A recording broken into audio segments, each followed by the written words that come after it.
YouTube was down, Mr. Ballsell back with another bang. In this video, we got Devin Haney demolishes Brian Norman Jr. Let's get it. First of all, YouTube, um, it's good to be back, right? I've been going for a little while.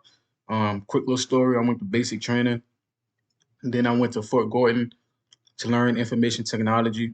So I was gone for like 30 weeks, literally. I kid you not.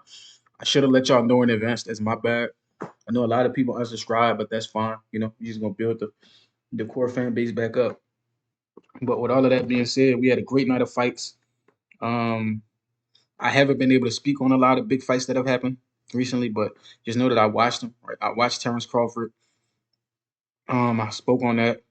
I don't know if I spoke on the Tank Davis fight. I could have. I'm not sure.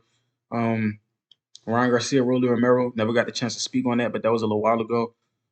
But this fight was a huge fight last night, bro. This was a huge fight for the sport of boxing. Devin Haney is now a three-division, one-time undisputed world champion. Um, so the fight played off how I expected it. Um, a lot of the casual boxing fans thought Brian Norman was just gonna run through Devin Haney like he was Mike Tyson or some shit. But people don't understand. Devin Haney has the skills to pay the bills. Not only that, people when he lost to Ryan Garcia, people failed to put context into that. People failed to put in the fact that Devin Haney was weight drained. It sounds like excuses, but I'm being logical. Devin Haney was weight drained. Ryan Garcia was overweight and on PDs. And Devin Haney, definitely his defense was lacking. His game plan was bad. Um, Brian Norman recently had the knockout of the year versus Jin Sasaki. So people misunderstood what this was going to be. They thought that Brian Norman was just going to land. They thought Devin Haney was just going to throw stabbing jabs to the body like Jin Sasaki, I guess, and get countered with a check left hook. But I literally, I made a video the other day. My audio got corrupted, so I didn't release it.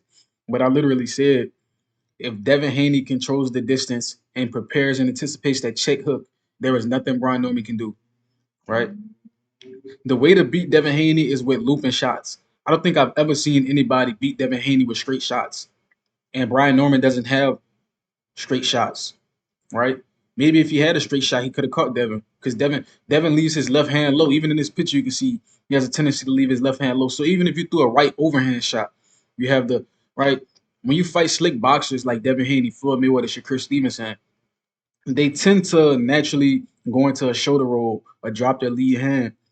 And if they have a low rear lead hand, then you know that you can go over the top of that lead hand, right? We've seen Shane Mosley crack Floyd Mayweather. We've seen I think Zab crack Floyd in the Philly. We've seen guys with their lead hand too low get cracked and walked into shots. However, Brian Norman didn't have an overhand right. We've never seen him use it. We've seen him use an uppercut. We've seen him knock out Santillan with an uppercut. We've seen him stop Jin Sasaki with a check hook. And we've seen him throw a swivel jab and knock down Derek Quavaz. So I knew that was his three punches, right? The uppercut, the right hand uppercut, the check hook, and the swivel jab. I knew that those were his three punches. So if Devin Haney took away that left hand, then ultimately Brian Norman would be almost useless because two of his best punches are from his left hand, right? Which is weird because he's a power puncher, but two of his best punches come from his left hand. His right hand is dangerous, only on the inside or mid-range, right? Devin Haney smothered Brian Norman and beat his body up the whole fight, even when Devin dropped him, right?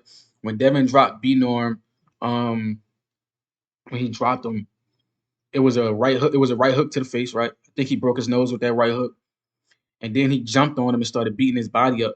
And people don't understand. Devin Haney took a step faulting approach, right? He would box from the outside, and then he would smother on the inside and get his work in, right? Obviously, Steph Fulton is much more polished than Devin, but Devin added a wrinkle to his game, right? He can fight on the inside now. But I do think he needs to do a better job at controlling the inside because right now Devin is he's explosive on the inside. He wants to throw a lot of punches at you and beat your body up on the inside. But I think that Devin Haney, he can evolve his inside game even further, learning how to frame on the inside, learning how to control his opponent on the inside, right? We know he's beautiful from the outside, suspect from mid-range, right? Devin Haney's weakest part of his game now is mid-range because he doesn't like to stand there in the danger zone and throw his hardest punch and give you the opportunity to throw your hardest punch. That's pretty much what mid-range is. Meaning we're going to give each other the opportunity to throw our hardest punch. May the best man win. Whoever got the better defense and a harder punch usually wins at mid-range. We know that Devin Haney has better defense, but usually not the stronger punch. So he doesn't prefer to be at mid-range. Devin Haney prefers to fight from the outside, where he can use his natural gifts, his long reach and his speed from the outside, his good footwork to get out of distance, get out of range, control you with that lead hand. And on the inside, he's strong, right?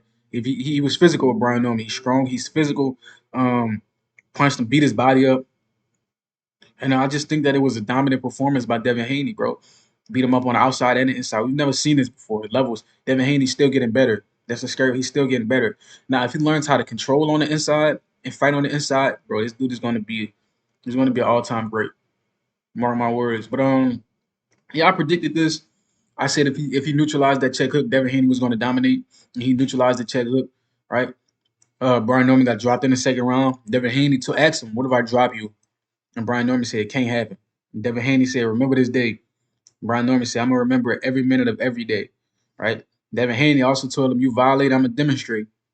And Brian Norman said, "Stop trying to be like Floyd." Well, Devin Haney dominated him in a Floyd fashion. So let me know what y'all think. Like, comment, subscribe, and share this. Till next time, man.